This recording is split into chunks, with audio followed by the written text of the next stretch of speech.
Hello and welcome to Big Bandit Gaming, our 6th episode. Like we said before, this is our 6th, and we no longer have any forgiveness. Everything past this point needs to be primo. No. I forgot about that. Josh, you're rusty. I shouldn't have skipped. I'm sorry, it's just the way it works. This still counts against you. We are here today on Memorial Day, May 30th.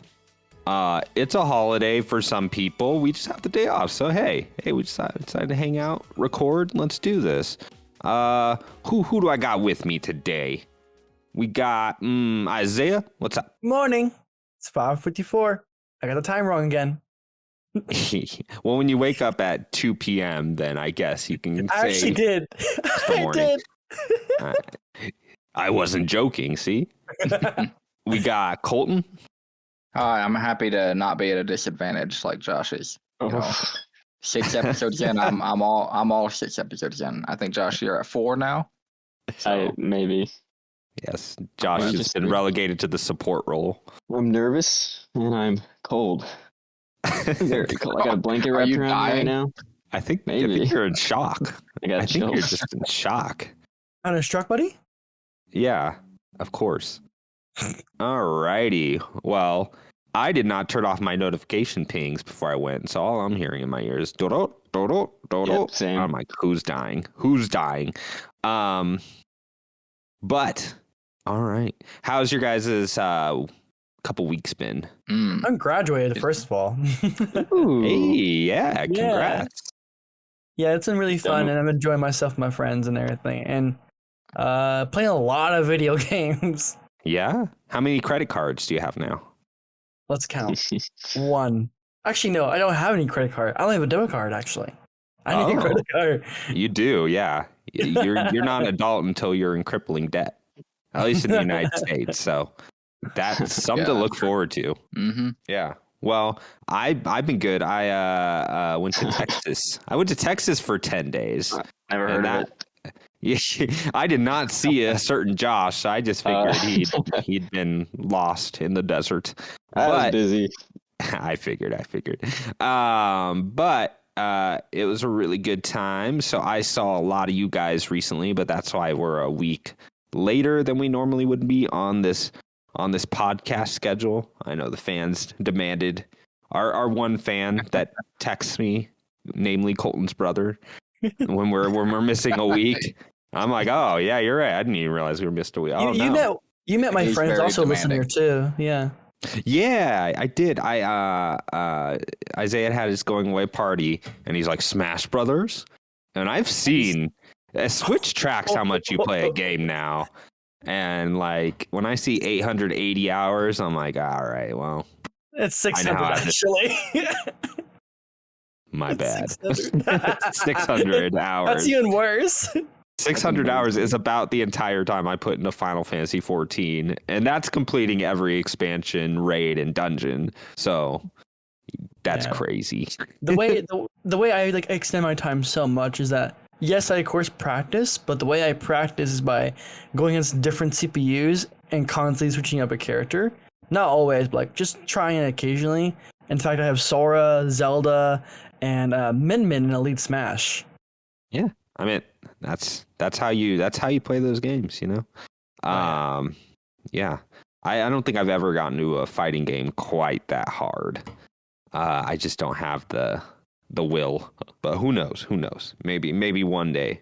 So it was. We had a good vacation. I am now back in the state of Arizona, back in the desert. It is a lot. Just giving away your location like that.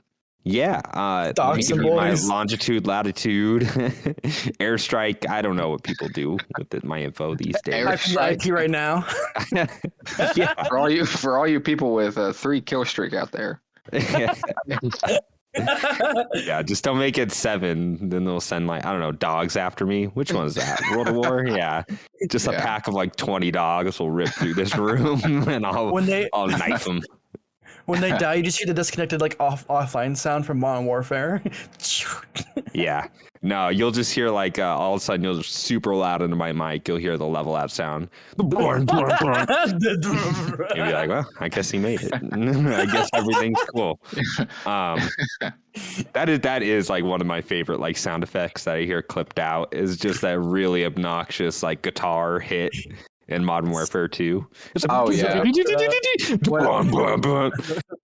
I think the one I like, the one I like better than that is the, I think it's Captain Price. He's like, mission failed. We'll get him next time. Oh, That's my favorite yeah. one. Yes, Captain Price is timeless, as is his mustache. Look forward to that, Izayah, growing out a full mustache, I think. Yeah. That happens the minute you turn 18, too. As soon as you graduate. Yeah, That just a line of kids with like ZZ Top beards. All right. Well, today's episode. So I don't know what I'm going to title it yet, but in my doc I have it set as E3 Cometh in little quotations. And I think I think everyone's just still calling it E3, even though there's not the Electronic Arts Expo this year. I think the ghost of it is just enough. Like, we still have to call it something. So we're still just all going to call it E3. And then, like, I've heard a lot of people be like, oh, yeah, E3. But, you know, like Jeff Keighley's thing. Summer Game Fest, whatever you want to call it. So if you hear me just say E3, I just mean by this time of the year, this summer, where all the games come out and get announced. I've like heard. Go ahead, Colton. I was going to say, I just think it's weird how it's just like evolved into basically, it's just video game news in the summertime. That's just like what E3 is now. For me, I feel like it's always been that way. Right. Like I mean, like not working in games journalism or anything. It's like I just watch videos on YouTube, and that's how I experience E3. Nothing's changed for me.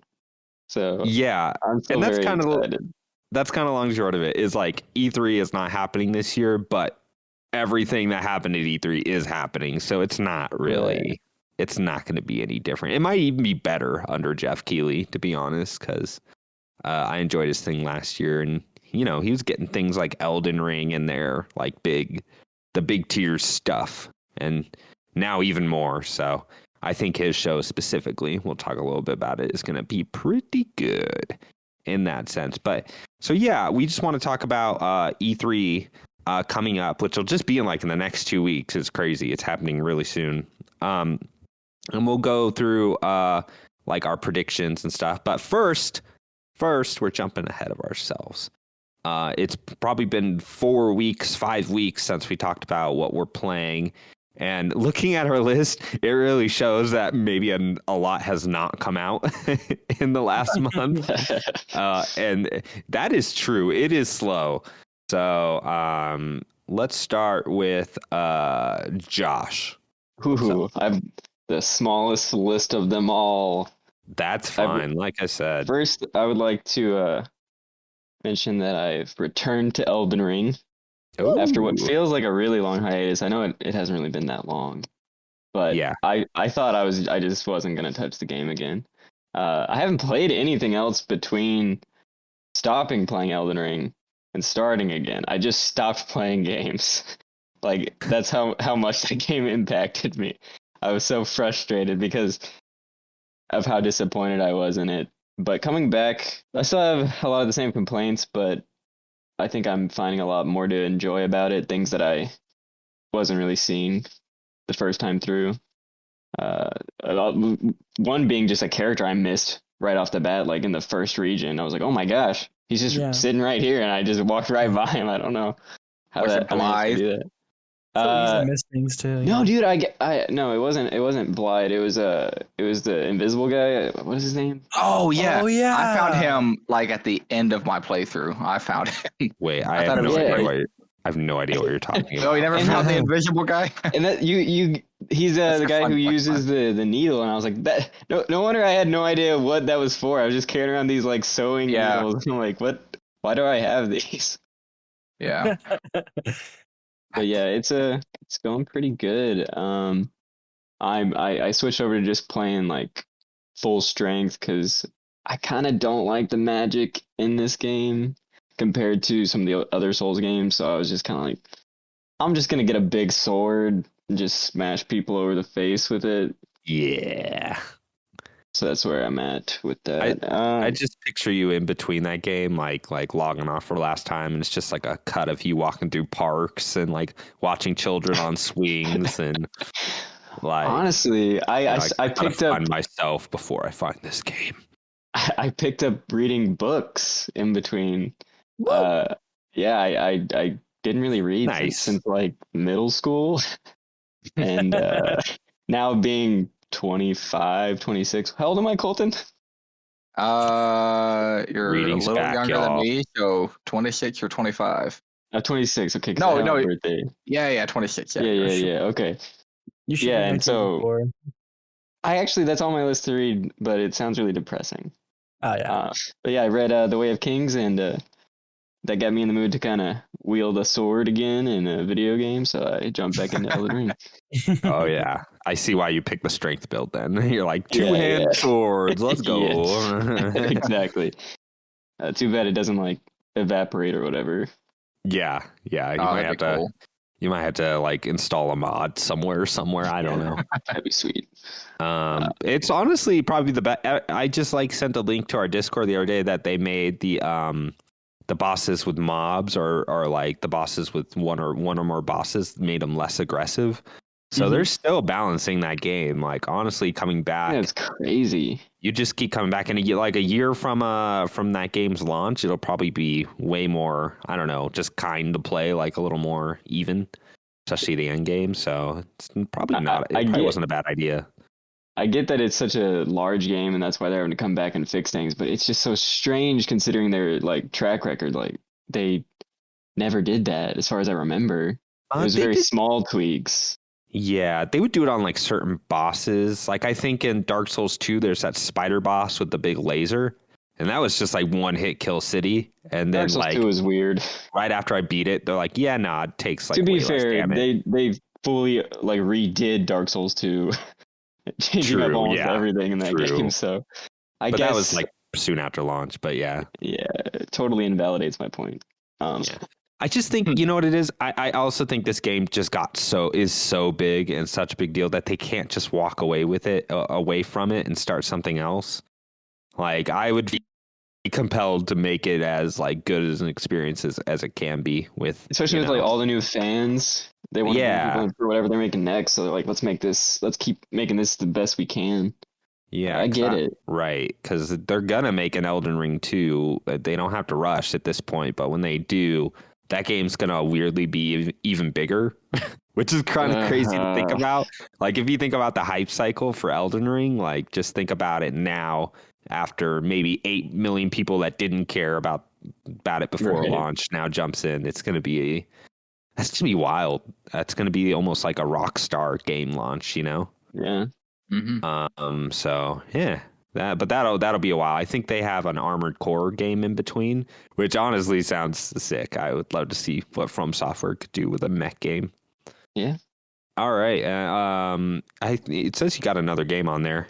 I do. The only other game I've been playing with my kids, is Sackboy, or Sackboy's Big Adventure. Is that what it's called? Yeah. I don't know. I don't look at the title. It's the, what does my son call him? It's like the zipper guy game or something. Like he has no idea what his game is. I'm like, yeah, that's Sackboy. It's great. It's great. It's the most fun I've had with a game since I like playing with other people. It's the most fun I've had since probably Overcooked. Oh wow. I think as a co-op game. Yeah, just like being able to experience it with other people. I think this game has that magic touch. It's real good. Cool. I like it. I told this to Colton. I don't know how you'll feel about this. I like this more than Super Mario 3D World. A lot more than.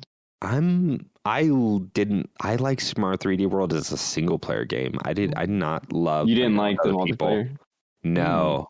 I think Bowser's Fury kind of shows that game works better as a single player experience anyways. That game feels, that slice of the game feels so different than what they had before.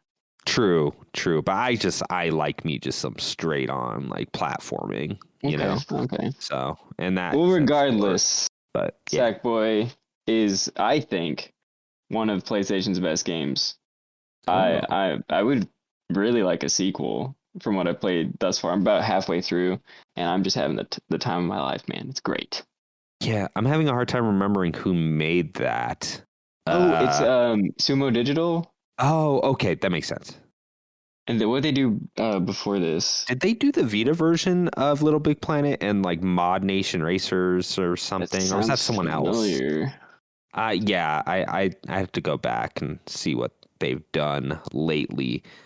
But what I was gonna say is that game is on the NVIDIA leak too to come out to PC. So if it sells, just more chance for it to sell and them to make a sequel.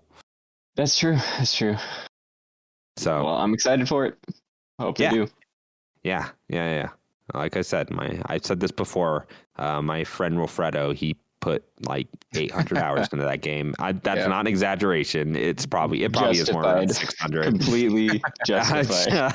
And to this day, baffling. But yes. All right. Well, I will go next. So I beat Kirby in the Forgotten Land. I think I talked about it last time.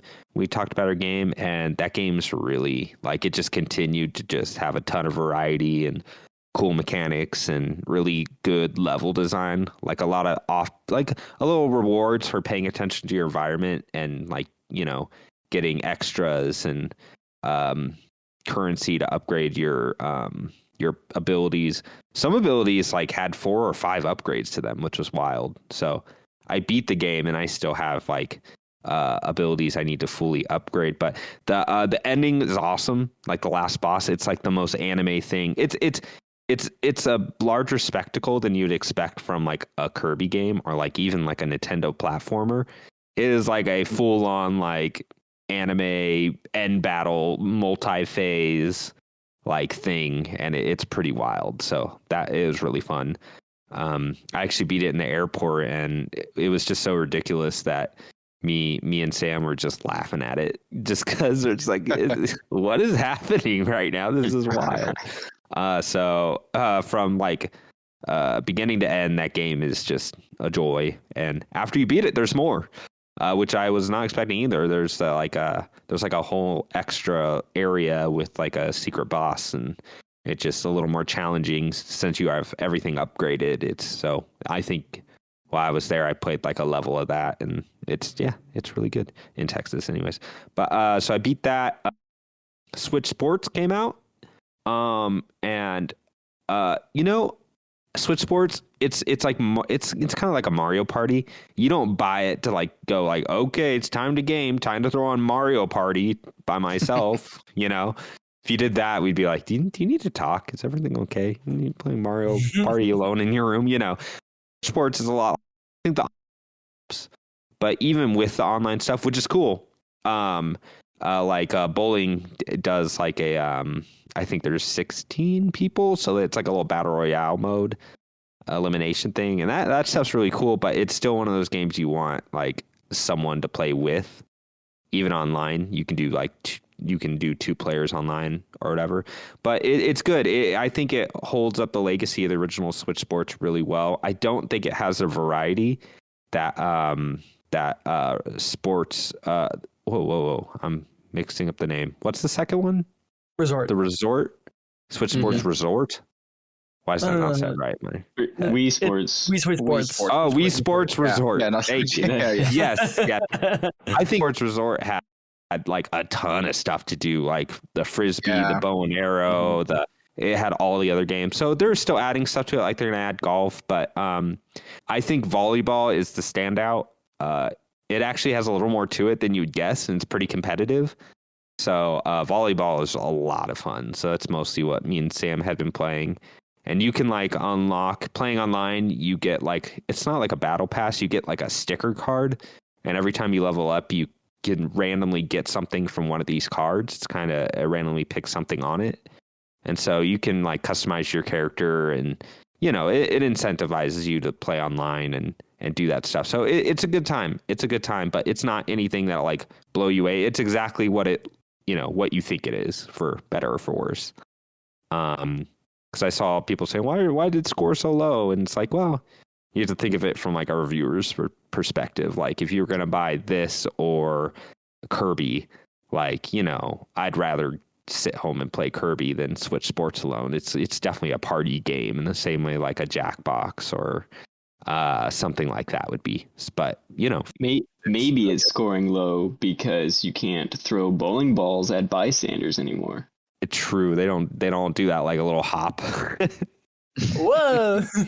Yeah, there are a few modes I still think feel better on Wii Sports. Like bowling is one of them, and tennis. It might just be like there's something hefty about a full-on Wii controller that you don't quite get.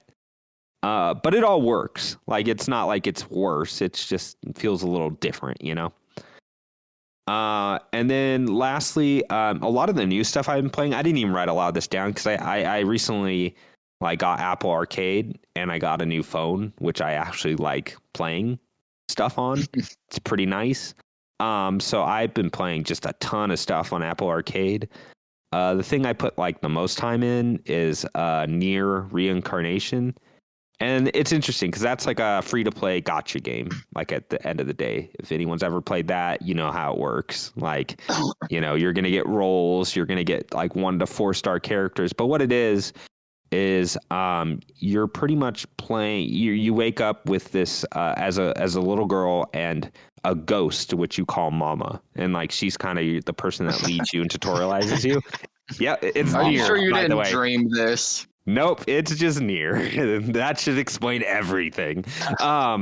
So yeah, she tutorializes you, and you're going through this tower, and what you're doing is you're unlocking memories and these weapons, and each weapon has a short story in it. So you're just going through a series of these cool little vignettes, which they have the composer from Nier, so the music's really good. The visuals are really nice. And so it's pretty cool. And the battles, you use spirits from that you unlock. Like I said, you get 1 through 4, and there's crossover events and all that stuff you'd expect. So I have some Final Fantasy 14 characters in my battle party, like a Dark Knight and stuff. So it's cool. I don't know how much I'm going to stick with it because it's pretty straightforward. It's nothing I just want to sit down, and I'm not commuting enough. But between that and I played a little bit of that Ni no Kuni MMO that's on mobile. I heard about that, yeah. It's been cool to have actually stretch my phone, this new phone, and it runs stuff really well. So it's nice to have something kind of graphically intensive to just put it through its paces. I don't know if I'm going to stick with that Ni no Kuni one. There's some NFT nonsense in it that's apparently breaking. And man, I think after Ni no Kuni 2, I'm a little more wary about the series. And so this one, it seems fine. It looks really good. It looks really good. It reminds me a lot of Genshin Impact, actually. I feel like that's what they're looking at with this game. But, it is kind of wild to go into a Ni no Kuni town and see a bunch of people on mounts and running around with their familiars. And I could see people getting into it, but I think from what I'm hearing, the currency is pretty messed up with cryptocurrency garbage, which is unfortunate. So I only have time for one MMO in my life, and so I'll just stick with you're not trying hard enough. Yeah. Yeah. Hey, Troy. But yeah, what's up? Did you ever see that clip of some of that G4 is the first day they're premiering G4 from coming back after a decade or something, and the guy immediately mentioned NFTs, and they're like, all right, yeah, we're going off air real quick, and they cut to commercials. Yeah, so I mean that was in the peak of everyone talking about NFTs. Yeah, it really what NFTs have been to gaming so far is just a way for people to get money from investors saying, we're really interested in NFTs. Just give us money. And then they're just we're just going to take this money and make a real game. Bye. But that market's pretty much crashed. But I think the guy you're talking about is Kevin Peoria, I believe. Might be. Yeah. Yeah. I saw that clip. Everyone around him were like, come on. But hopefully Square Enix been talking about that for a while, and hopefully they just hopefully with the market crashing, they'll just be like, you know what, maybe it's just time to make good games again. Let's put people in charge that know what they're doing. Yeah. But last thing is I have been playing Enslaved, which is a part of our it's going to be our next podcast. We're doing a Big Bandit like game book club, and Enslaved, obviously the West is there, so we won't say anything about it now, but I have been playing that, and so yeah, that's what I've been up to. All right, Izayah. All right, let's start off with Miles Morales. I actually just beat this today. I stayed up pretty late last night, like just picking it back up after like 6 months not playing it, like literally last night, and I just played it so much. Miles Morales is it's pretty much like half of the first Spider-Man game. 8 hours. The one thing it struggles with is like pacing issues. As you know, it's 8 hours long, but it tries to put in so much as it can, so it may feel kind of fast to a lot of players. I like it. I think personally, I kind of like it too. I like how it still takes breaks from like the missions and say, oh, you should like use the app and like go look around the New York City, see what you can do and like whatnot. And I don't know, I'm not bothered by it too much. I loved my experience with Miles Morales. I took my time with it, and I made sure to like really like just soak in it. Some of the new things they added was now that, you know, like the whole like finisher thing you did in Spider-Man with your triangle and circle, well now that's just like a normal thing you do after 15 hit combos.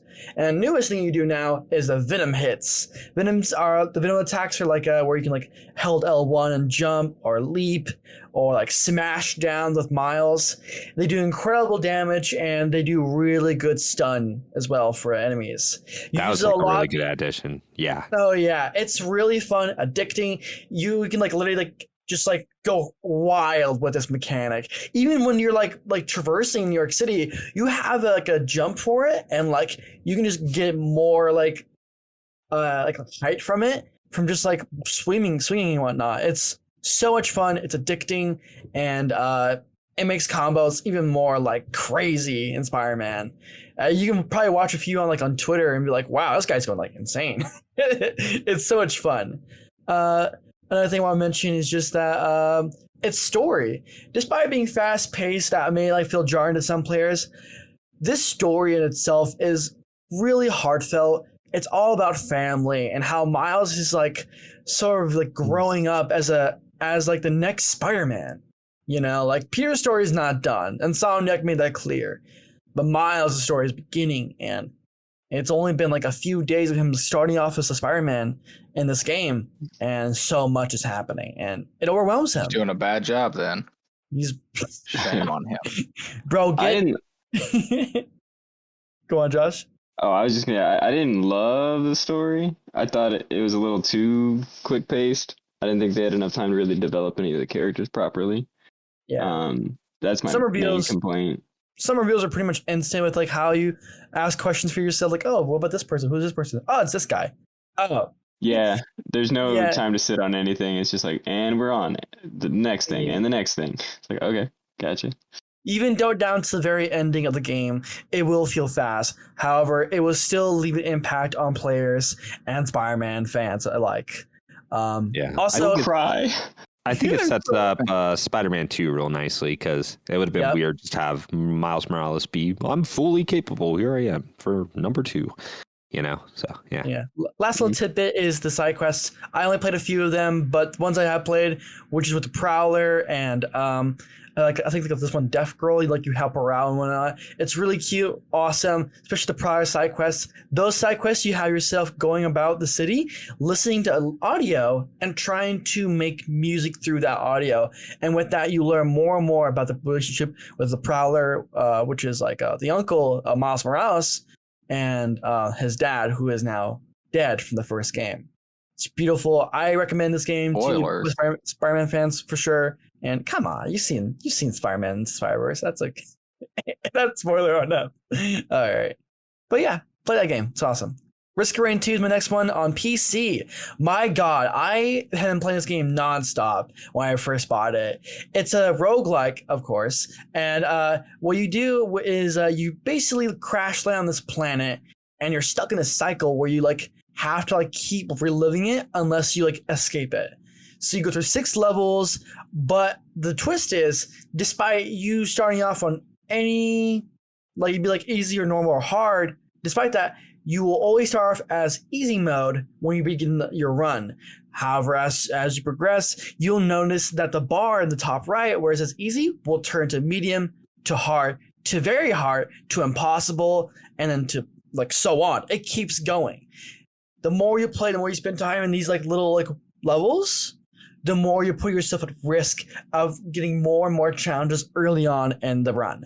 So you want to be fast. You want to be on your feet, go everywhere, loot, and go. You want to be as fast as possible with this game.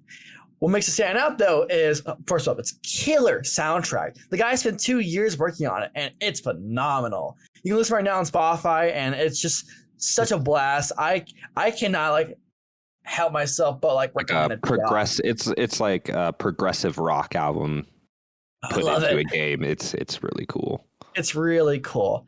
What makes it also more unique is that it's characters. You're not just playing a shooter. You're playing different like characters that shoot in different ways. You have the first character who's got 2 pistols. You go side, like, oh, roll. And like you just go and then you have an archer where you just auto aims. And then like you can do like a cool like look at any direction and just zoom there like that. Then you have my favorite one, the bandit. This is the one I actually beat the game with. You have like this like backstab where if you go like behind a character, do a crit damage, and you have like a 4 little choke thing out of your shotgun. Pow! It is so much fun. The game is fast paced, addicting. I mean, they throw a lot of enemies because it's first Risk of Rain was a 2D game. This one's fully 3D. Yep. Oh, wow. Say mechanically it works a lot the same, but it's obviously not 2D anymore. But it was always like a race to the clock sort of game, and Risk of Rain 2 by the end just throws like your entire screen is just filled with nonsense, and you're just blasting them away. It's a really cool game. It's fun to play multiplayer too. So I had my Monster Hunter friend Devin like watch me play that and like finish the game, and like you can like vouch for me. I was like, I was on the brink of exhaustion. It was crazy. All right, next game. We got Devil May Cry 5, but this time Virgil edition. Virgil, I finally got to play him, and I've only played 6 missions of him, but he's so much fun. You don't get a gun per se. In fact, if you try to use your L2 compared to Dante, it's just cycling through your main weapons. However, your gun per se is like the little sword that come out. It's like you can like do a circle around you. You can like rain down enemies. You can come out 6 of them like at once, repeatedly shoot them. It's really, really cool. Then you have, of course, the Yamato. The Yamato itself is just such a cool weapon. You can do like all these cool combos similar to like the I forget what's the sword called for Dante's main weapon, but similar in that sense, but more. And I like to mention how it's not necessarily different from like the actual main story. So like what happens when you start your playthrough is that you basically just go mainly gameplay. There's no story. The parts where like the cutscene's supposed to like play out, it'll cut to like a black screen and then it'll just give you the boss like that. So there's not a lot. There's not a lot out there. I mean, when you begin the playthrough, you get like a little cutscene from like Virgil's perspective, but like that's it. So it's just all gameplay, all raw fun, and it is so much fun too because like getting a smoking sexy style rank, which is the highest rank you can go, is surprisingly like I don't know why if it's easier for me because like I'm Virgil or I'm just good. It's really hard to tell, but like if you like just like learn Virgil and like what he does and just like kind of have fun with it, you're gonna get like real easy like higher ranks, and you're gonna get like end up getting like S rank for each mission, and that's what I've been doing, just getting an S rank for each mission. It's so much fun. Music still like slaps. Bury the Light's awesome, and it's your Devil May Cry stuff. It's the good stuff. Yeah. It's the good stuff. Capcom still killing it with like every release, every franchise. They're just and they've done amazing over this last 2 generations now. All right. Colton, what you got? Okay, so ever since I finally platinumed Elden Ring, I've been able to go back to Horizon and pick that up where I left off. So I can't remember how far I was when I stopped playing it to play Elden Ring, but I think I was like 4 hours into it. So picking it up there, which I might say was very strange going from Elden Ring to Horizon. That was, I mean, almost every single button does something different than Elden Ring. So that was a little tough. But when I got past that learning curve, I started playing it, and I was really trying to go for the not really go for the platinum, I guess. I knew I wanted to beat the game. I wanted to platinum it eventually, but I figured that I'd probably beat the game first and then probably come back later and platinum it. So I went ahead and platinumed it. Oh my God, I did not platinum. I went ahead and beat it, and I really enjoyed it. I loved the story. They're really setting up for a third game. Yeah, that trilogy. It's weird. I don't even know what that third game is, how that thing is gonna play. Yeah, the second game, it starts off, right after the first one. I assume the third one's going to do the same thing after the second one. But so many things have changed, and I don't know. I'm interested. I can't wait to see what happens because I really liked it. I've always liked the storytelling and the characters and all that in the Horizon game. So I really enjoyed it. I beat it. I'm going to platinum it. I'm sure before the year is out, I'll platinum it. Yeah. So did that. I got back into Planet Coaster on the PS5. I'm a sucker for those theme park tycoon, so I've been really playing that. So far, the past couple of days, I'll get on and I'm going through the career.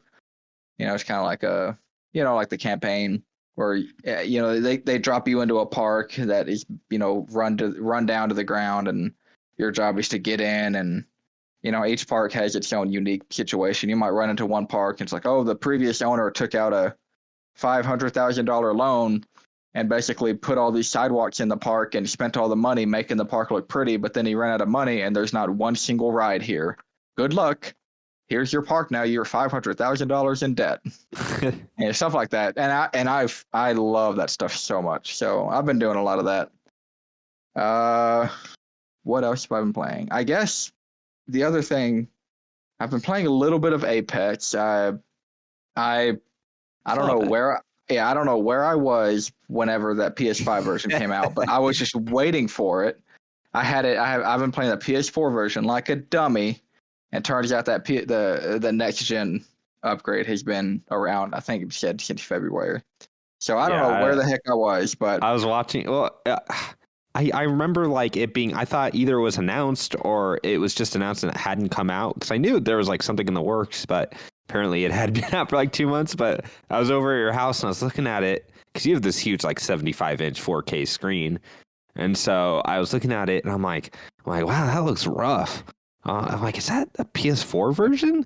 And I was asking, I was like, have they not made a PS5 version or like like anything else like that? So yeah. That's funny. Yeah, so now that I have that, it looks way better. Oh, yeah. It plays way smoother. It's great. I think they were asking me too. It's like, how do you know? I'm just like, how do you not know? I don't know. Like I said, I don't know where I was when they announced that, and but that's been really fun to get back into. Because I've put it down for a couple months, and I think I'm gonna pick it back up. Play at least a little bit, like every other day. I don't know if I'll go back to playing it every day, but I'll probably play it every other day, a match or two, and cool. Maybe get Izayah to play with me, and maybe my brother, depending on whoever's available at the time, I guess. And also, last week I believe they dropped Apex on mobile, and I've been playing a little bit of that at work, and I'm very surprised with. I mean, that is definitely the best. I mean, I don't know how much this says for it, but that is definitely the best first-person thing I've ever done on a phone. It runs very smoothly, and every single thing you can do in the console and PC game is on the mobile version. I thought they'd maybe crazy. Yeah, I thought they would take away some functions that you can do to kind of dumb it down for the phone and make it easier, and they do not. Now, of course, that means that basically on the right side of the screen, there are like 9 different buttons to hit.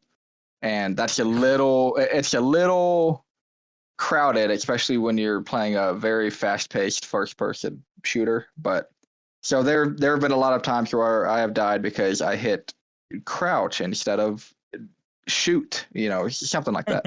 But other than that, it runs really well. I've won 3 matches on it so far, and not including the tutorial match that it has you play that you could definitely tell was bots. And there's probably are some bots in the lobby, but I know that I'm playing with people that aren't bots because they have their mics on a lot. And then every now and then I'll kill someone like a different team, and they have some, their usernames I feel like are not. It's not like the generic bot name like you find on Fortnite. It's basically like 2 words and then a 2-digit number or whatever. Like it's not like super randomly generated. Like one of the names was it's like I'm a bot LOL or I don't know, stupid names like that. So I think I'm playing against real people, and they're not really playing like bots to me. Like they're like juking me, and I'll chase one around the corner, but then the second he goes around the corner, he turns around and throws a grenade at me. Okay. So I don't think I'm playing against bots, so that makes me feel a little bit better about myself. Yeah. Past the first 2 rounds, you're probably playing with people. And especially since it is definitely getting harder and harder per match. I'm winning less and less now. That's my favorite time to play Battle Royale is right when it launches, because you can be average and still win, whereas if I went back to just vanilla Apex on any platform, I would be murdered. Hey, not if me and Izayah were carrying you. We True. Can do it. True. And Fortnite. Don't forget Fortnite. Don't forget. Can never forget now. Pretty much. You might actually be able to convince me to play Apex. I don't know about Fortnite. Yeah, well, that's pretty much all I've been playing, except kind of like you, Troy. I've been playing Enslaved, so I'll just save whatever I have to say about that game till that episode. Very cool. Very cool. All right, guys. Yeah, I mean, honestly, it sounds like we're making the most of the kind of dearth because, like I said, I think like Switch Sports really was maybe the biggest release, unless I'm missing something, and that's pretty slow. So we are just about. I mean, good thing E3 is coming in because it's something to talk about. Just an interesting time to start our podcast. We have to be a little creative here, but cool. That is our games.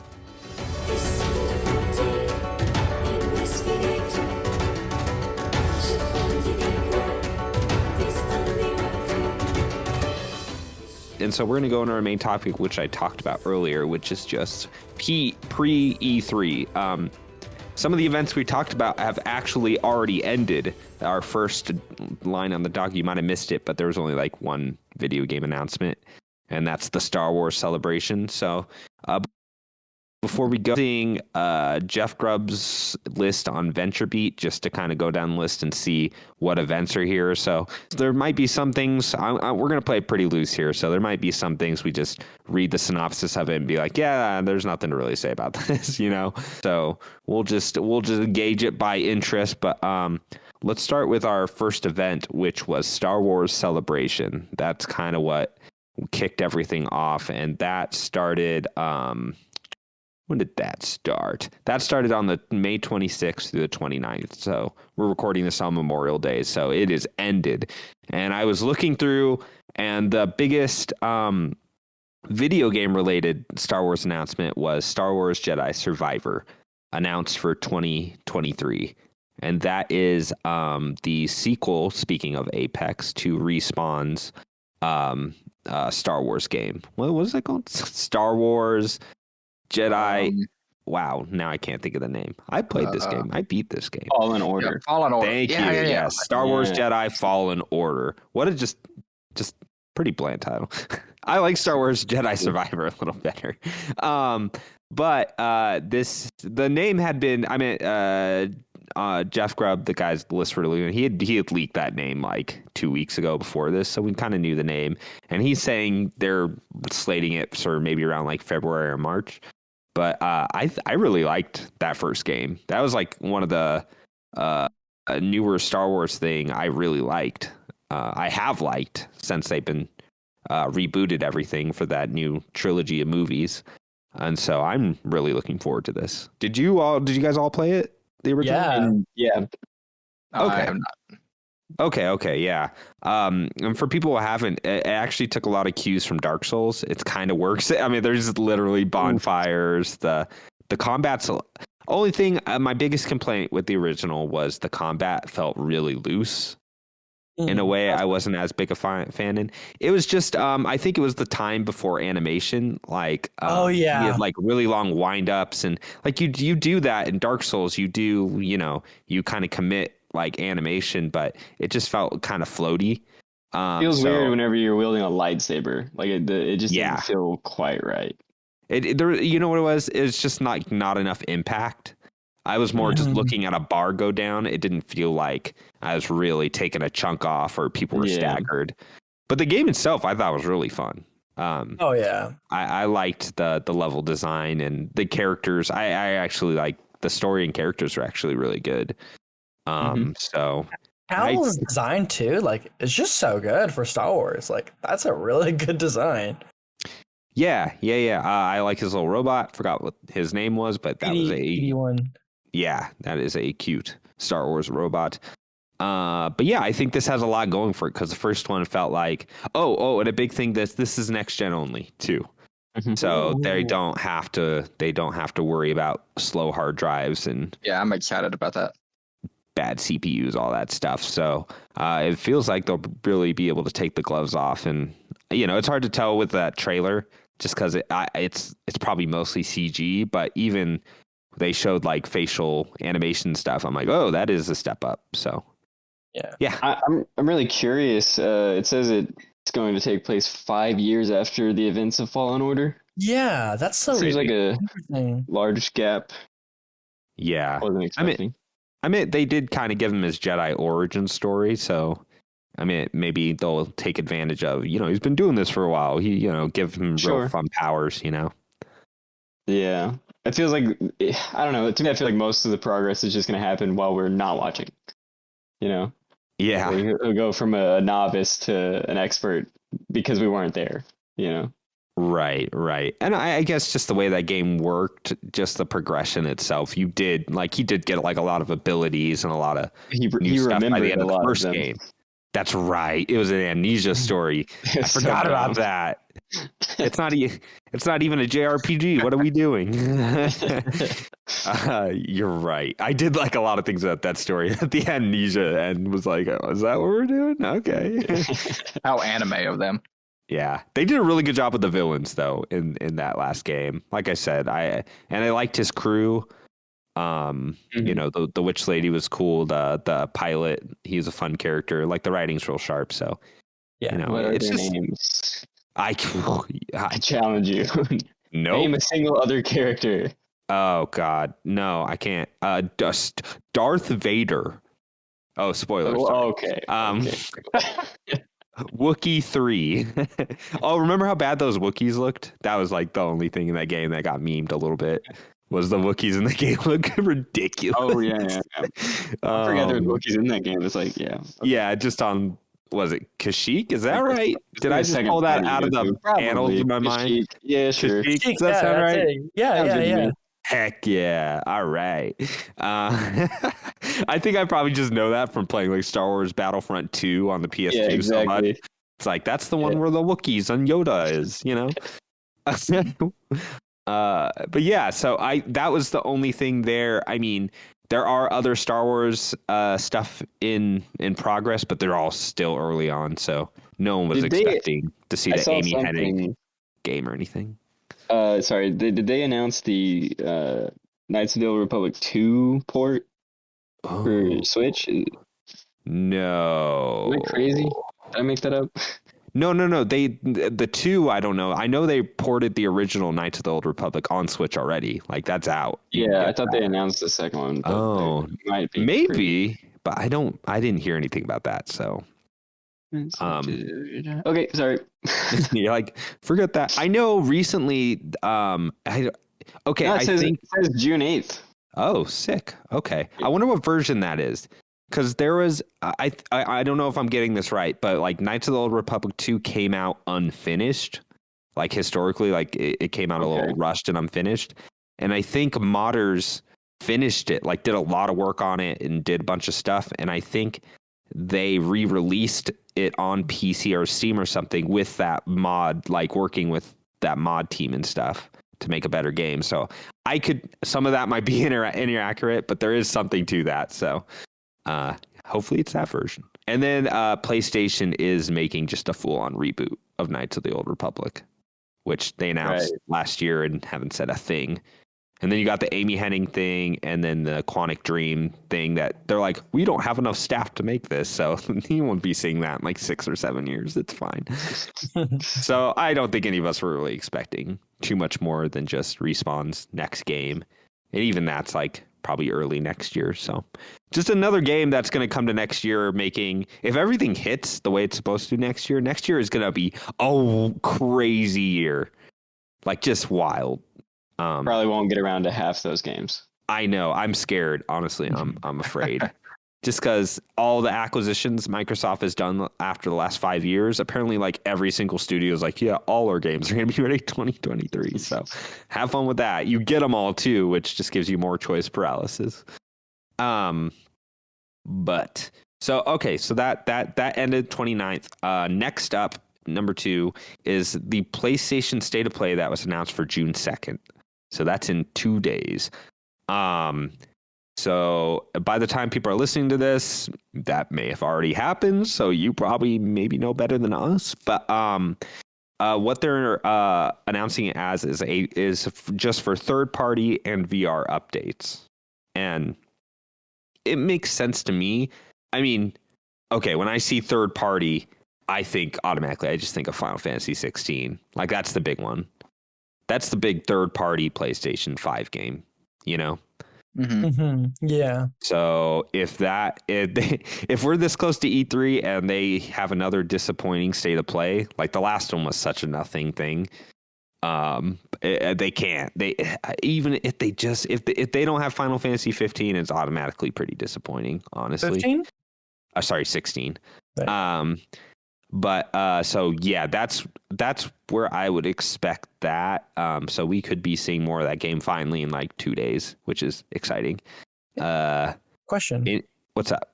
When did they announce the sequel to Spider-Man, the Spider-Man 2 from Insomniac? When did they announce that? Last year, right? Last year, yeah. Do you think we can probably get some news about that? Not in this thing, because they are specifically saying it's just third party. And VR. Oh, you're right. Updates. They bought Insomniac, right? Yeah. That is a first party studio. So awesome. Probably nothing about God of War. God of War will probably get its own direct, I'm guessing. Oh yeah. When it's closer and they announce the date, crossing fingers it's this year, because honestly, we need stuff for this year. We do. Yeah, we'll get. And I need those. Oh wait, never mind. I need those points on my thing. Oh yeah. Get your fantasy. Make sure you remember you have your list, because this is probably the last batch of games coming out this year. All going to get announced within the next week. Yeah. Yeah. No, I got 2 spots to fill. Yeah. I have. I might have more, because we'll talk about that later. Yeah. Don't worry, Troy. We got Sonic Frontiers on the horizon. We at least got that. I've heard that they want to make that good, which is weird thing to say. It's weird. I know, but like I think it's like also we didn't care about our other Sonic games, but this one. So yeah, I would say Final Fantasy 16 is the big one. But they could announce or show if they've been doing a Silent Hill thing, because that's been rumored. I doubt that's true. So I don't know what else could quite be announced here, but I don't think it's gonna be much. I don't either. But like I said, if they just show us a little more Final Fantasy, because they've been saying that thing's close to done and we have a trailer ready for like months. I think the only thing that pushed all that back was they had to push back Forspoken. So they probably want to clear that up a little still for the holidays. But Forspoken is coming. Actually, honestly, Forspoken is going to be there. They're going to show more of that, I'm sure. Yeah. That is still coming. And you know, the third party stuff is I'm excited for, but I'm actually a little bit more excited. I want to know more about the VR stuff. Oh yeah. That's what I've been really curious about. That I never had the PSVR one. I've never had a VR, but I have played I think I've played all 3. of the big VR players in the field. Yeah. You know, and I really like it. I've never got around to buying one. And and I don't know, I mean, I'm sure you guys heard a little bit after Gamescom, people were talking about they were showing off the PlayStation VR 2, and people were really liking it. And they were saying it was like the most impressive VR that they've seen, and the games or whatever, or I don't know if they could play games. It was like demos, I'm sure, of something. Yeah. But I heard a lot of good stuff about it, and I don't know, I'm interested in it. I know a lot of people are probably more focused on the third party part of that state of play. If they release that around the holiday, that could be a part of their big holiday push. I imagine this is not crazy. That like the PS5 is very capable. I've heard the same thing about that VR. Like they've released the specs, and the specs are really nice. Like it does all that foveated rendering stuff, like some real fancy VR stuff. But I imagine that they're talking with Valve for Half-Life, Alex. That's gotta be. I'll buy it then. I'll buy that PS5 VR. That's an easy launch get for them, you know? Yeah.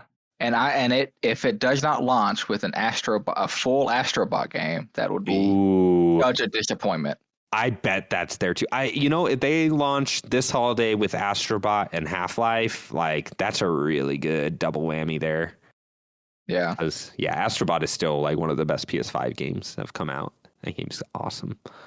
But that's all I can think of. So, like I said, if that's their showcase, what we're talking about, that's like best case scenario, and that would be kind of a knockout combo of just Final Fantasy. I mean, there's like other stuff from Capcom. They could show the Resident Evil 4 remake.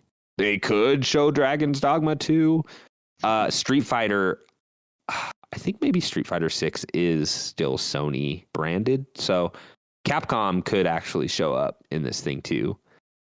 So there's a lot of stuff still, but all the Capcom stuff could just show up in other shows. We'll talk about more, but I feel like Xbox has enough studios now that they don't need third parties to fill out their shows anymore. They're just like, we could easily fill out like an hour and a half, 2 hours with just our own studios because we have like 30 of them or something now. Ridiculous. Yeah. But so that'll be coming up real soon. I'll be working, which is a bummer, but I'll still be like, get off and be like, what happened? So yeah. So next we got the Summer Games Fest, Jeff Keighley's Summer Game Fest, which is kind of like the big multi-platform, thing on June 9th. Honestly, from what I've heard and seen, like both the Summer Games Fest and the Xbox stuff has been pretty locked down. There hasn't been a lot of leaks. So it's kind of, is there anything you guys can think of that you would want to see? For this upcoming from like third parties, anything like that. I want to see Pragmata, whatever that game is. Oh, I forgot about that. Capcom again, huh? Yeah. That was aligned with PS5 too. Was it? You're right. It was like the PS5 launch. I say Capcom could be all over these things. I kind of doubt they'll be in the Xbox Bethesda thing, like I said. But I could see if Capcom's not doing stuff with Sony, they could fill out that conference real nicely. I think a Monster Hunter port to PS5 and Xbox would be really cool. The one that came out on Switch and PC. I feel like they would have announced that by now. When is that expansion coming out? Soon, like really soon.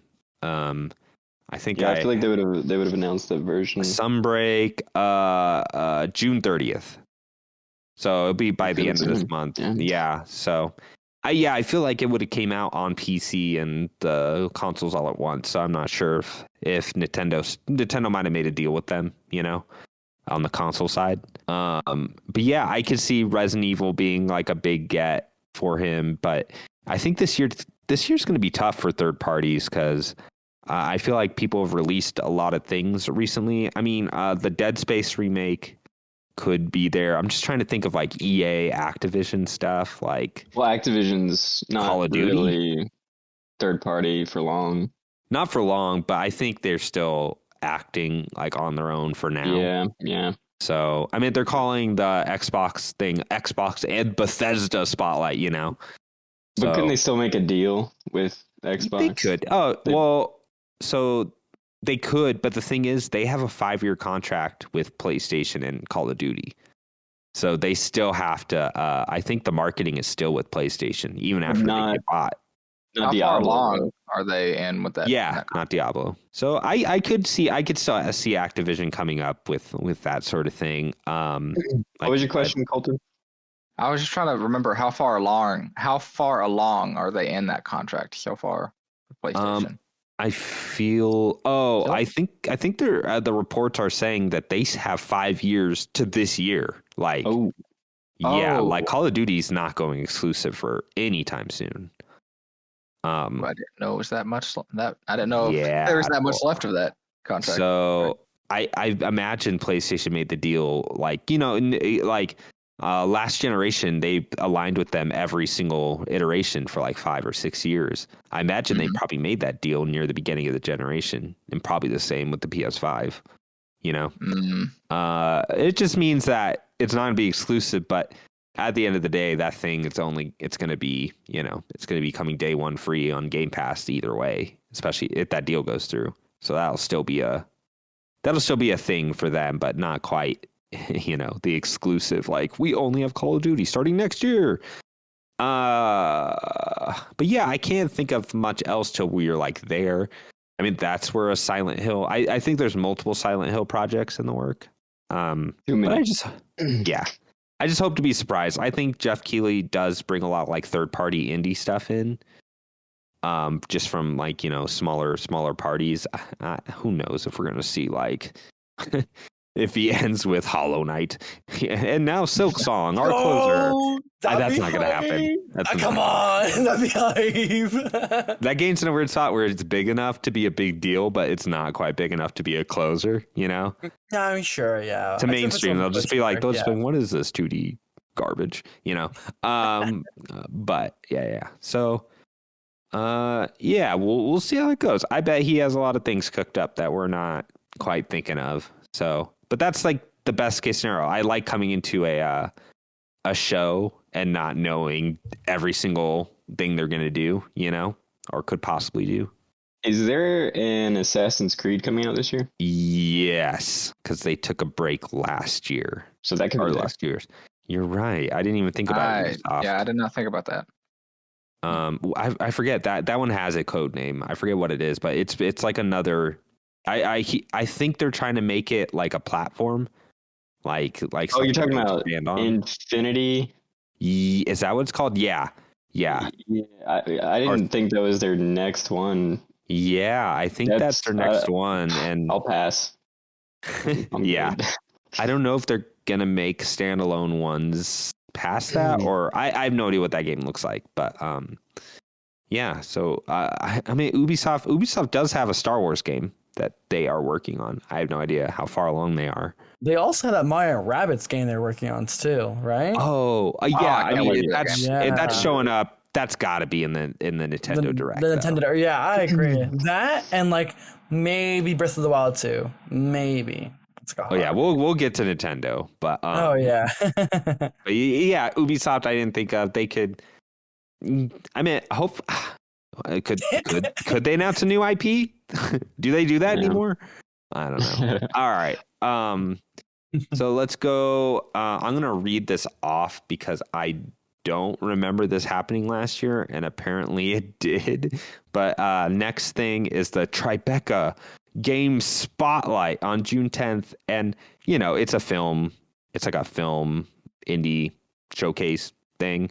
So I imagine if they show anything, it'll probably be very narrative focused, or one of those like, I don't know, like prestige narrative focused things. I feel like those games are like it when you see it. Yeah, I was looking it up right now. I'm like, okay, yeah, a lot of indies, yeah. Yeah, I imagine it's just like, oh, here's a lot of indie games that take themselves very seriously. Like Sable and Lost in Random, stuff like that. Oh, yeah. I mean, Lost in Random's cool. And Kana is cool. Yeah, Kana. It's too soon for that studio to do anything, but Kana was really cool. That's a good game. All right. So that's Tribeca. And then the next, I think this is probably other than the Summer Games Fest, this is the standout one, Xbox Bethesda showcase. So Starfield. Yeah, I was gonna say. Yeah. Freaking delayed. Redfall delayed, which leaves Xbox for this year with Forza Motorsport, which is not even announced for a date. So it could be delayed. It could be delayed. This is a bad year for them for releases. This is a rough year for them. I won't say that they should have just released whatever they had, because that did not work out well for Cyberpunk. And also Halo, they delayed that for a year, and even now it's still, people are still saying that game needed another year of work. I agree. I would love to play that game, but there's just not anything there. It's shallow. Yeah, I like the single player. I mean, like I said, all the bones of it, it kind of reminds me of Destiny 1, where the bones of it is really good. You're like, this plays really well. I'll take Destiny 1. I like Destiny. I'll take it. I'm not with you there. That zipline is rad, especially once you upgrade it. Yeah.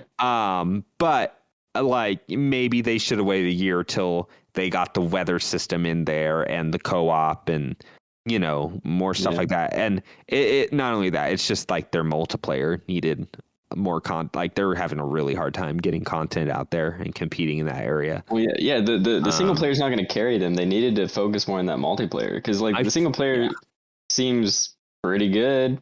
I mean, the complaints are all with their setup for the multiplayer and all the battle pass and everything. It's just the seasons are too long. Yeah. Nobody wants to play a season for 6 months. Well, not only that, and their second season was like, we have one new map and one new mode. Yeah. And you're like, real, that's it? That's what you got? That's bad. Yeah. So I feeling that but I get it. Like they needed to release something. They need to release Halo. I feel like they had to do that one. They were just they just need to do it. But everything else, I'm with them. Just wait, make sure there's not like, I don't know, like space Martians like getting launched 500 feet in the air when you shoot them or something. You know what I mean? Like, I get that they need to make sure these games don't come out. I think the whole industry is looking at Cyberpunk and being like, well, we don't want to be that. We don't want to be them. That was a hard lesson for CD Projekt. So I think they're fine doing it. And that's the thing, gamers, they get mad, they get real pissed off, like in the moment. But once you're past that, once they're in the good stuff, it's like all is forgiven. You know what I mean? Like PS4 had like a really when the PS4 launched, there was like nothing that first year, barely. I think they had Infamous, and then they had The Order 1886 as their big holiday game. That 1 year Xbox One had a better lineup, and then after that, after Bloodborne, post Bloodborne, it was just a massacre from that point on. But so yeah, it doesn't change their showcase though. Do you these think delays? We'll see. Are we more likely to see Avowed or Fable? I don't know. God, between those two, I would still say Avowed. Yeah, because at least we've seen some gameplay. Yeah. You know what they need to do? They need to pull a Metroid Prime 4 and just say, Half-Life 3, there you go, it's in development, goodbye.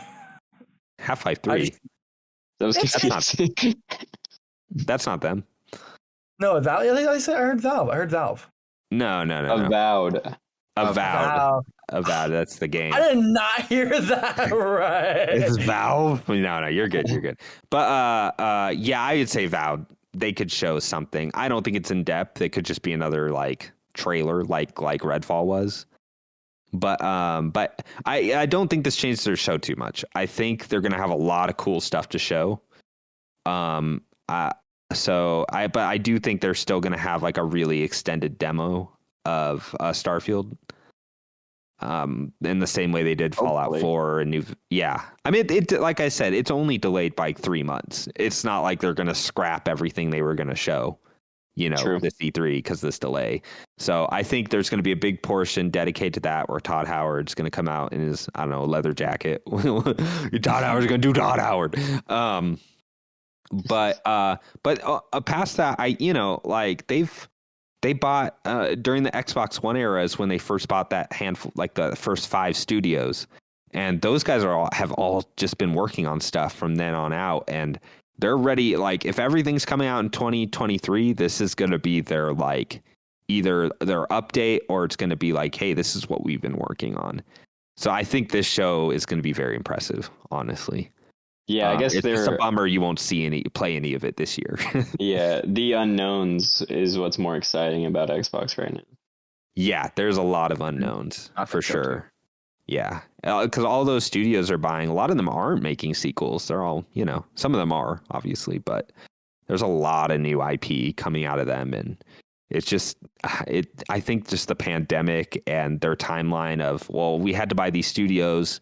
They had to figure out what, spend a year figuring out what they wanted to make and then start making it. And that's a long process. Like, for most AAA studios, that's like a 5 to 6 year process. So I think it's going to be a really compelling argument to buy an Xbox in 2023. Is there anything you guys want to see? I know, you're a big Bethesda fan, Colton. Is there anything like he hates Skyrim? I don't know how you could say he's a big Bethesda fan. Hey. Does he? I tried it 3 times, okay? Oh, never mind. I'm sorry. I gave it my best shot. I am a big Bethesda fan. How Skyrim's dare boring. you? You can say it. I agree with you. All right, moving on. Okay. Well, there's BGS stuff, but like Machine Games is still working on stuff. I'm bummed that Wolfenstein did not sell the way it should have sold, because those games are incredible. And Doom's better. Doom, all right, but Doom 2 came out a while ago. Wolfenstein 2 came out a while ago. Apparently, they're working like an Indiana Jones Machine Games working on Indiana Jones, and id's probably doing like everybody's thinking what, Quake. Yeah, they're talking about Quake, and if they reboot Quake in the same way they reboot Doom, Quake? in like 5 in that fashion, then Quake could be a really cool game. Quake would be awesome. Oh my god. So yeah, there's just like you said, there's a lot of unknowns. Like, we know kind of what some of those studios are working on, but there's still a lot they could just pull out of their hat. Like Rage 3. Yeah. Like the Gears team, they're working, rumored, I guess it's pretty confirmed. They're working on a smaller project before they make the next Gears game. And I wonder what that's going to be, because they're working on like Unreal Engine 5, like they usually work on like cutting edge tech stuff. So they're going to show like a new IP in between Gears. That's like a smaller project. I think that could be really cool. They could really experiment. So we may see that. So yeah. Well, we shall see. Let's keep this moving. The next is the PC gaming show. And it's just, his Jeff Grubb's synopsis, just a PC-focused show that PC Gamer hosts each year. It usually has info about updates of some of the biggest games on PC, which I have no idea what that means. They could have, there's so much cross between console, PC, and everything. Like, I'm sure they're going to try to nail stuff that's like PC only.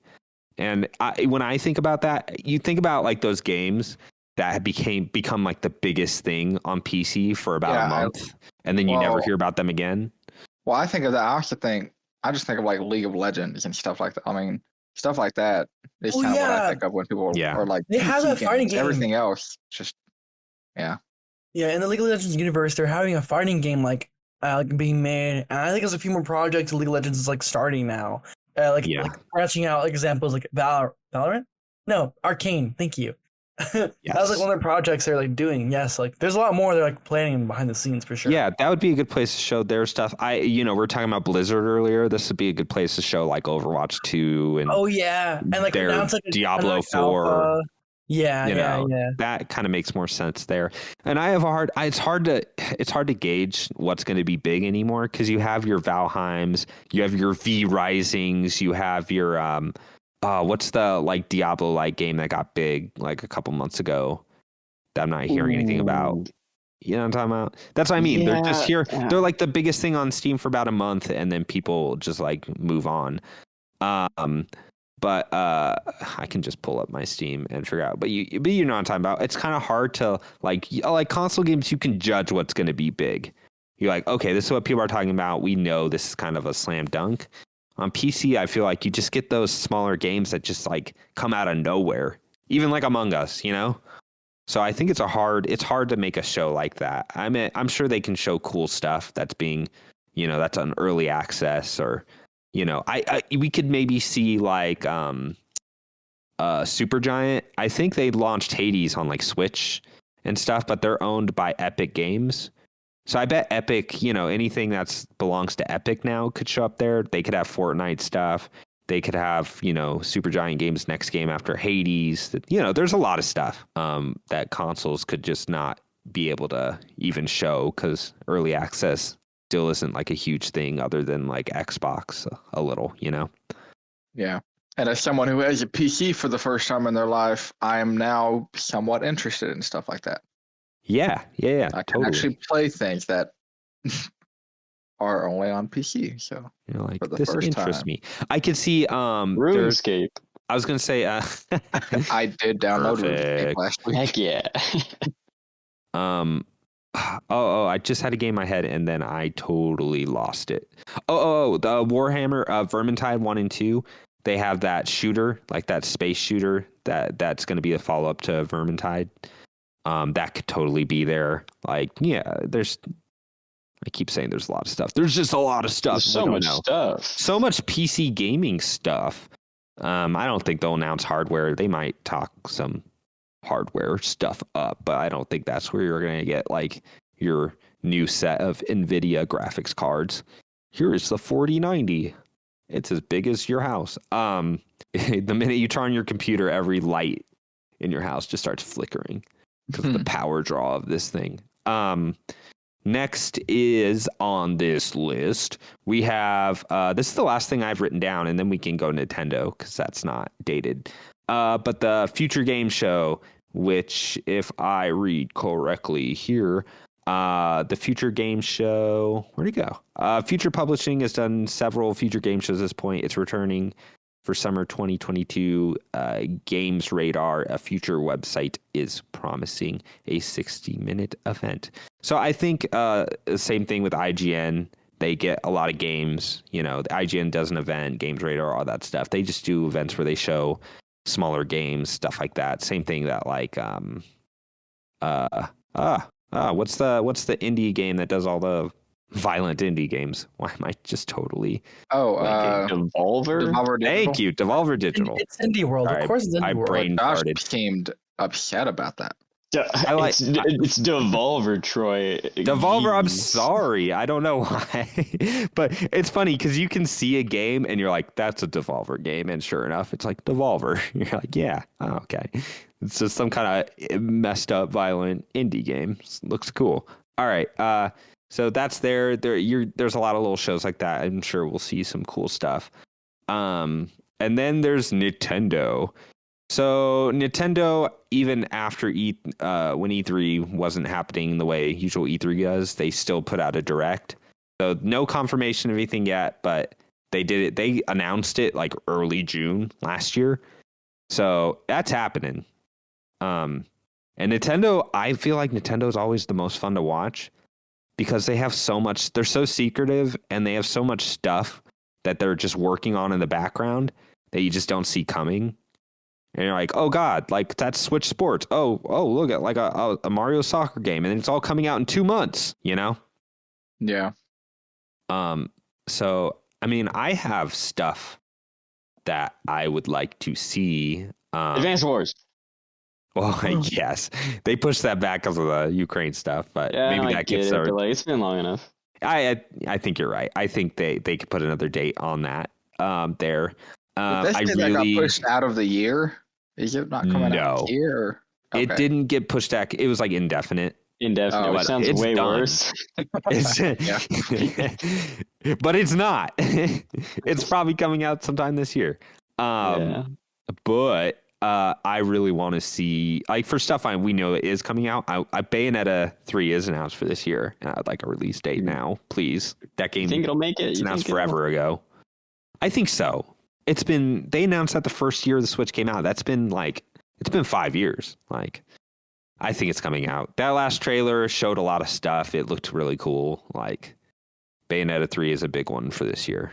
I think a question is, do you think they're going to show another Breath of the Wild trailer? I think absolutely. They will.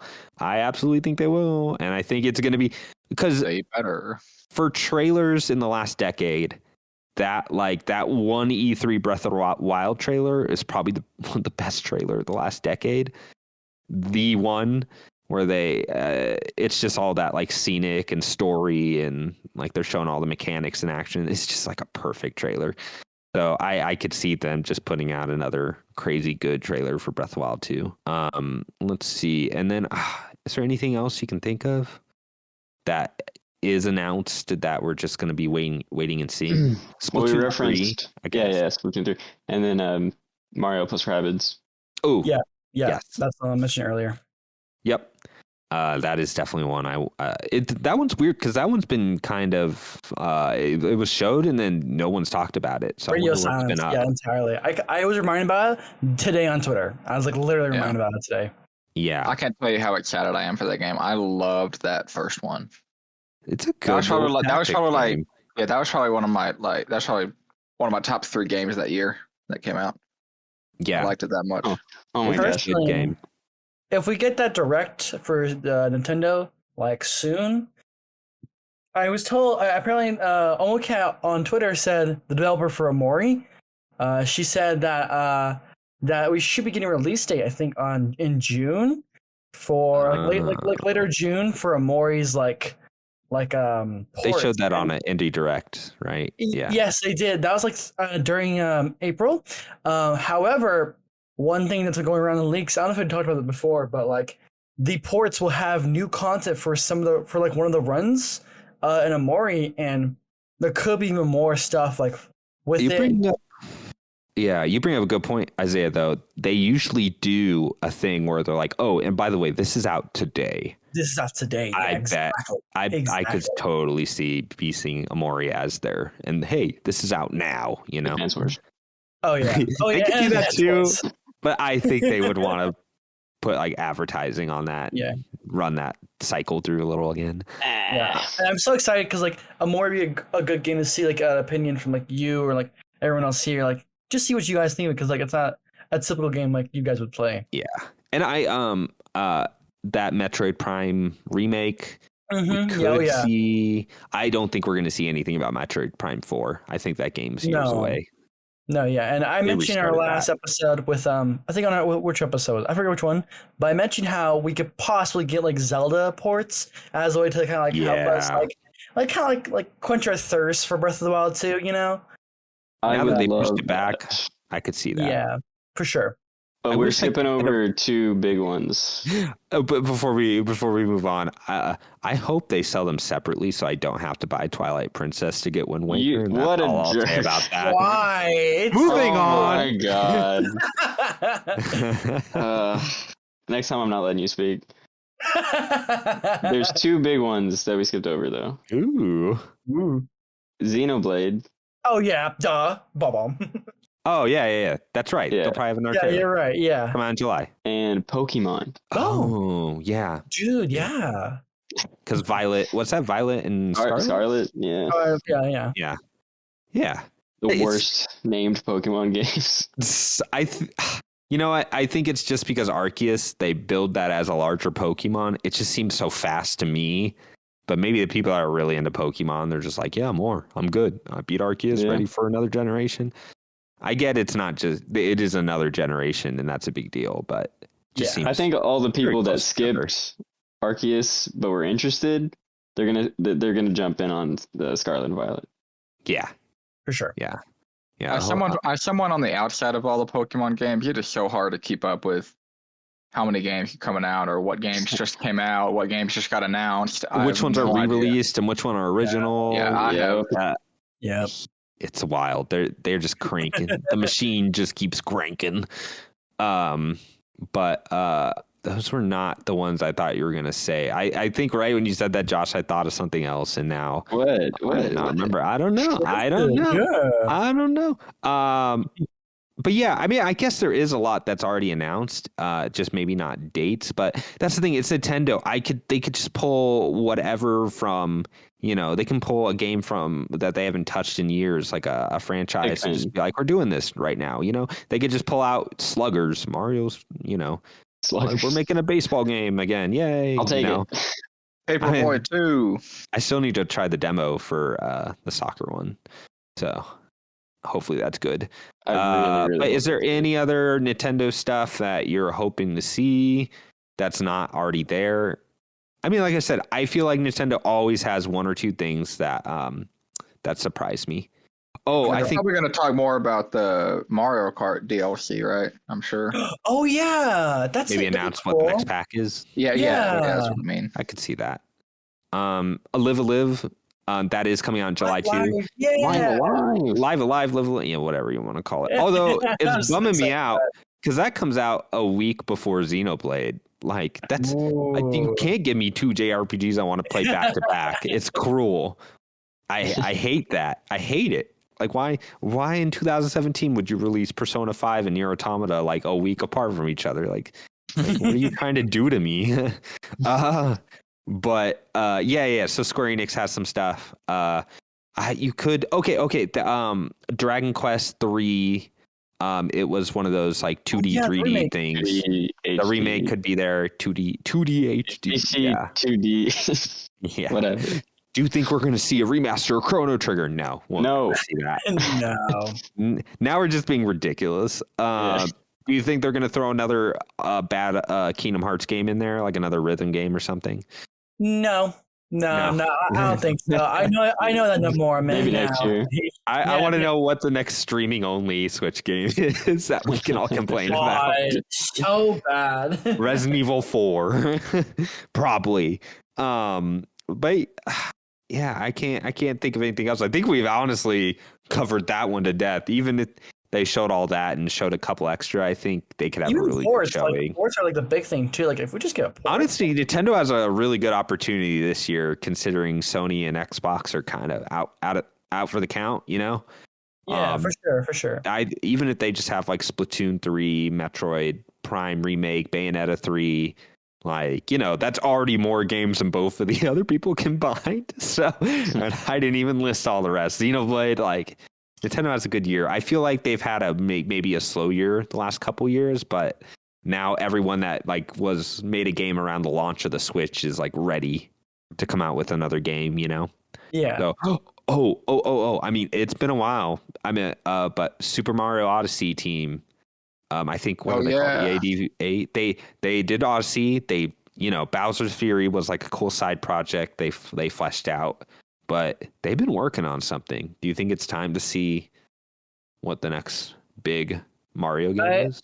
I'd say like a little teaser, just a very small teaser, and then we'll get a big thing probably in November. Yeah, because if you remember, like when they first showed Odyssey, what they showed was really cool. Like the environments, it looked great. That game still looks really nice, by the way. I saw it on like an OLED Switch, and I was like, dang, that game just runs and looks amazing. But they didn't show the hat, Mario turning into everything in the level till like months later. Like they didn't even show the main mechanic of that game. So they could show something really cool and then later be like, actually, this is the real game, and everyone blows their mind a second time. It's the first person shooter. I mean, yeah. I mean, if that's the case, they could have another 2017 where they're showing Breath of the Wild, they're showing the new Mario, and plus they have all these other games. So yeah, Nintendo could really steal the show. I just wish I could play it on a better console than the Switch is currently, but can't have what we want. Yeah, Xenoblade specifically. Yeah. I would like a port of Xenoblade Chronicles X, but I feel like there might be something that isn't running well on the Switch to make that game happen, or else it would have came out already. That's my feeling. It's just so weird that they have like Tokyo Mirage Sessions out on a port and not Xenoblade Chronicles X, you know? It's just weird. But yeah. And again, there will be nothing about a new Switch. Okay. Do you think I don't think they announced that sort of thing during E3, but there could be like a Switch Lite with like an OLED screen or something before the Switch 2 or Pro or whatever you want to call it. But from what I've heard, don't even think about the Switch Pro to like 2023, 24, you know? I think they'll just announce a new Switch Lite that's just a different shell that's for Pokemon Scarlet and Violet. Okay, cool. yeah, I could see that. I mean, it'd be cool to have a Switch Lite that runs on like with the OLED, just a nicer one. That would be. It'd be cool. nice, but they're not going to do that. I know they can make the Switch right now really cheap. So, all right, I think that's gonna pretty much wrap it up for us. But before we do that, let's just go on. There's not much to talk about on our fantasy list, considering it's been so slow and we filled up all our rosters pretty fast. But I have written down kind of. So if you guys want to follow along with us, this is on fantasycritic.games, and this is Colton Green's Indecisive Acquaintances. In the show notes on Apple Podcasts or Spotify, I'll put a link in there that you can just click on, make it easier for you guys to search it. But since we last looked, the only games that have come out were Nintendo Switch Sports and the Isle of Big Snacks. Let's start with Isle of Big Snacks. It didn't even rate on because they use OpenCritic to get the aggregate scores, and they didn't even make a page for this. So Dalton's just getting 0 points from this. So it means Josh is our admin. It means Josh, you'll probably just have to go in and take it away. Dang. So we had 2 games drop. We get dropped from this year. That would be Redfall, Izayah, who's giving me thumbs up. Redfall is going to be dropped. So Izayah, you can drop that from your list whenever you so please.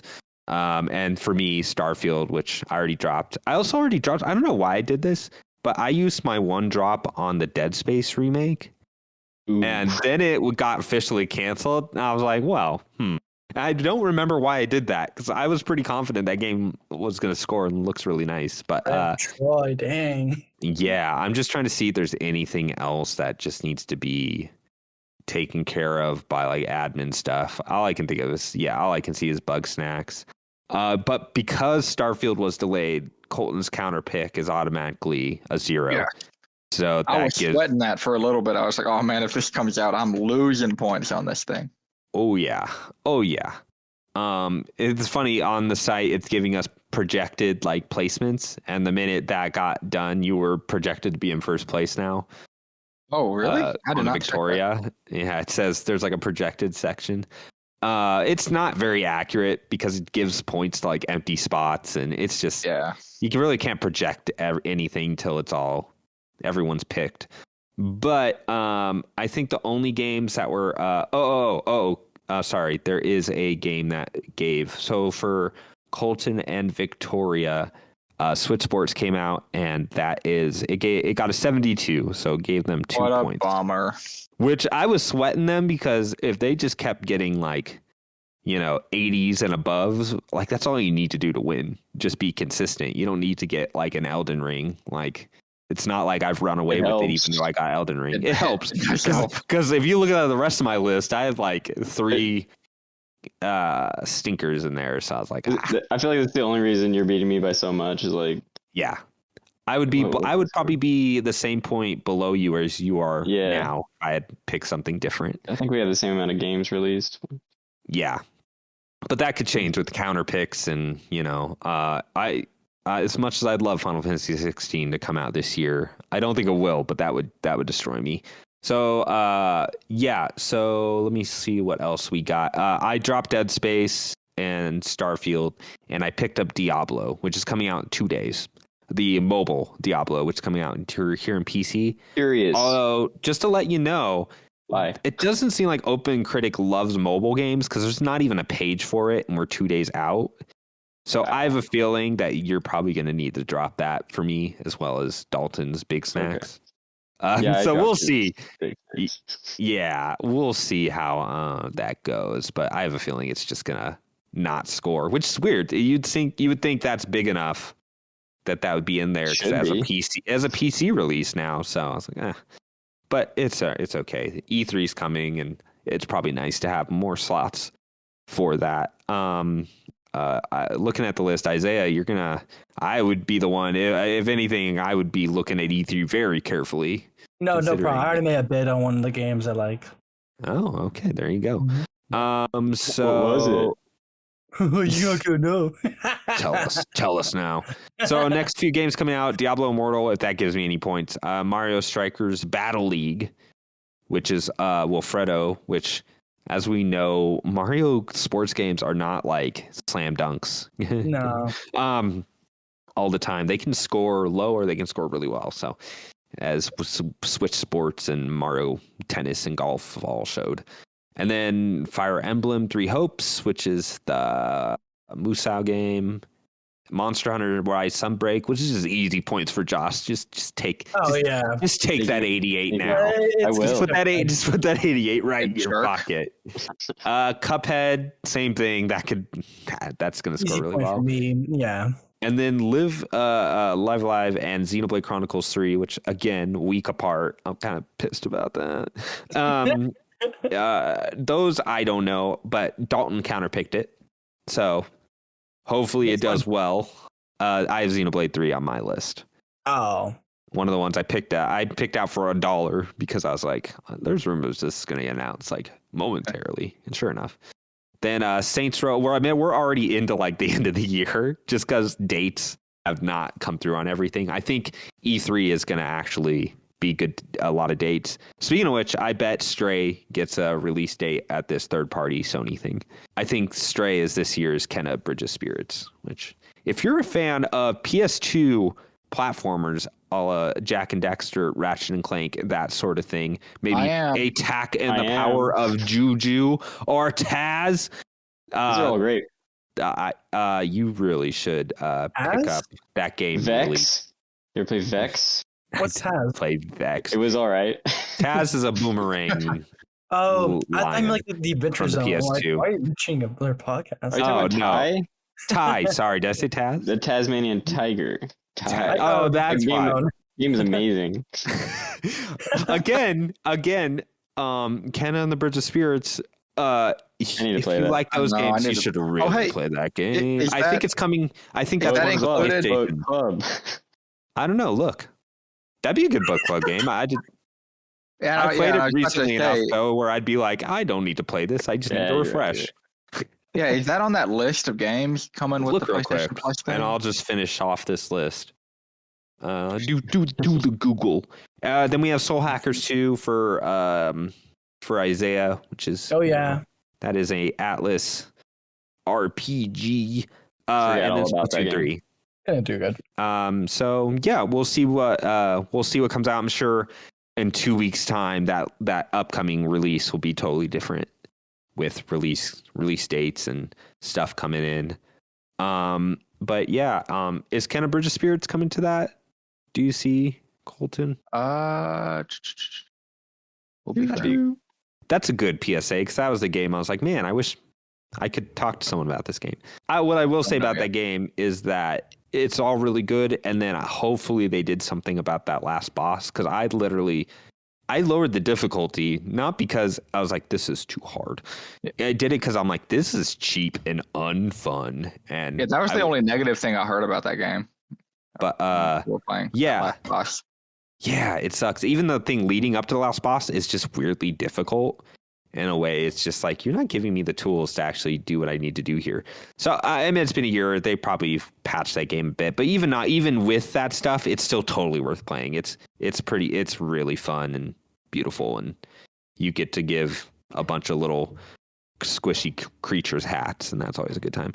All right. So that covers it for the fantasy list. Again, in 2 weeks, it'll probably be a much longer section, or 4 weeks.